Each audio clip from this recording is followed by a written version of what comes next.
क्या देश में कॉकरोच जनता पार्टी के बाद अब इंटरनेट पे एक और जनता पार्टी की एंट्री हो गई है? क्या सोशल मीडिया पर शुरू हुआ ये नया कैंपेन सरकार की E20 पॉलिसी के लिए चुनौती बनने जा रहा है? और सबसे बड़ा सवाल, क्या E20 जनता पार्टी भी वैसा ही असर छोड़ पाएगी जैसा कुछ समय पहले कॉकरोच जनता पार्टी ने सोशल मीडिया पर छोड़ा था? नमस्कार, आप देख रहे हैं खबर उत्तराखंड लाइव। मैं हूं आशीष तिवारी। कुछ ही दिन पहले तक सोशल मीडिया पर सबसे ज्यादा चर्चा कॉकरोच जनता पार्टी यानी CJP की थी। अब उसी तर्ज पर एक नया नाम तेजी से वायरल हो रहा है। नाम है E20 जनता पार्टी। हालांकि ये खुद को कोई राजनीतिक दल नहीं बल्कि नागरिकों का एक स्वतंत्र आंदोलन बताती है। इस अभियान का कहना है कि उसका मकसद राजनीति नहीं बल्कि उपभोक्ताओं के अधिकारों की रक्षा करना है। E20 जनता पार्टी की सबसे बड़ी मांग ये है कि देश के पेट्रोल पंपों पर E20 पेट्रोल के साथ साथ 100% शुद्ध पेट्रोल का विकल्प भी दोबारा उपलब्ध करा दिया जाए। यानी फैसला ग्राहक करे कि उसकी गाड़ी में कौन सा ईंधन भरा जाएगा। अब सवाल उठता है कि आखिर E20 है क्या? E20 एक ऐसा ईंधन है जिसमें 20% इथेनॉल और 80% पेट्रोल होता है। सरकार का कहना है कि इससे कच्चे तेल का आयात कम होता है, प्रदूषण घटता है और किसानों की आय बढ़ाने में भी मदद मिलती है क्योंकि इथेनॉल का उत्पादन बढ़ता है। लेकिन दूसरी ओर इस नीति का विरोध करने वाले लोगों की एक अपनी दलील है। उनका कहना है कि कुछ गाड़ियों में माइलेज कम हो रहा है, पुराने वाहनों के इंजन पर असर पड़ रहा है और लंबे समय में रखरखाव का खर्च बढ़ने की आशंका भी बढ़ रही है। इसी वजह से E20 जनता पार्टी सिर्फ शुद्ध पेट्रोल की वापसी की मांग नहीं कर रही है बल्कि वो चाहती है कि पेट्रोल पंपों पर साफ साफ बताया जाए कि कौन सा फ्यूल बेचा जा रहा है। साथ ही सरकार E20 के माइलेज, इंजन की परफॉर्मेंस, मेंटेनेंस कॉस्ट और लंबे समय के असर से जुड़ी सभी रिपोर्ट्स और रिसर्च को भी सार्वजनिक कर दे। अब बात करते हैं इस अभियान की पहुंच की। वीडियो रिकॉर्ड होने तक इंस्टाग्राम पर तकरीबन E20 जनता पार्टी के करीब 2.5 लाख से अधिक के फॉलोअर हो चुके थे, जबकि X पर इनकी मौजूदगी अभी काफी कम दिखाई दे रही है। लेकिन इसके पोस्ट बड़ी तेजी से वायरल हो रहे हैं, लोग इन्हें रीपोस्ट कर रहे हैं। 26 जुलाई को किए गए एक पोस्ट में E20 जनता पार्टी ने साफ लिखा कि वो कोई राजनीतिक दल नहीं है। उन्होंने कहा है कि ये आम नागरिकों का एक स्वतंत्र आंदोलन है जिसका उद्देश्य पारदर्शिता बढ़ाना, उपभोक्ताओं के अधिकारों की रक्षा करना और E20 नीति पर खुली सार्वजनिक चर्चा को बढ़ावा देना है।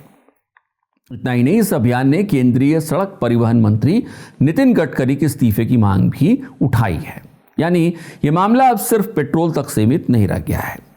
अब इस अभियान को कुछ संगठनों का समर्थन भी मिलने लगा है। Delhi taxi and tourist transporters and tour operators association ने 4 अगस्त को संसद तक पैदल मार्च का ऐलान किया है।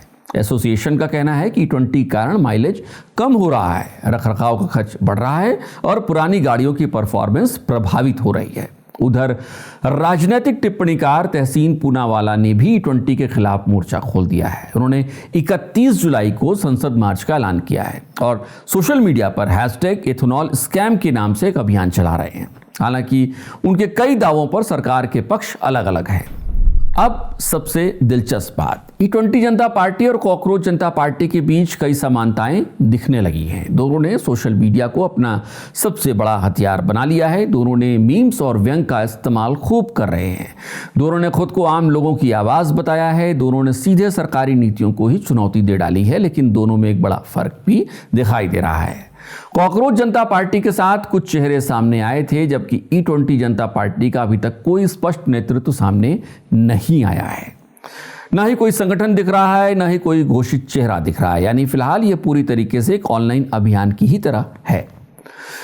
और इसी बीच एक और खबर आपको बता देते हैं। केंद्रीय परिवहन मंत्री नितिन गडकरी ने बॉम्बे हाईकोर्ट में दायर एक याचिका में कहा है कि पेट्रोल में इथेनॉल मिलाने में उनका कोई रोल है ही नहीं। ये दोनों प्रोजेक्ट पूरी तरीके से केंद्रीय पेट्रोलियम और प्राकृतिक गैस मंत्रालय के हैं। दरअसल मेटा प्लेटफॉर्म्स X और गूगल पर इथेनॉल मामले में गडकरी के कई सारे AI generated deep fake video viral हो रहे हैं। गडकरी ने याचिका में कहा है कि इन वीडियो में उन्हें इथेनॉल ब्लेंडेड पेट्रोल प्रोग्राम और E20 पहल से गलत तरीके से जोड़ा जा रहा है। बॉम्बे हाईकोर्ट ने सोमवार को जब सुनवाई की तो डिजिटल कंटेंट के खिलाफ कार्रवाई की अनुमति दे दी। अब गडकरी मेटा प्लेटफॉर्म्स X और गूगल कंपनी के खिलाफ सिविल सूट दायर कर सकते हैं। वैसे आपको याद दिला दें कि केंद्रीय मंत्री नितिन गडकरी पहले कई प्लेटफॉर्म्स पर इथेनॉल के फायदे गिनाते हुए सुने गए हैं।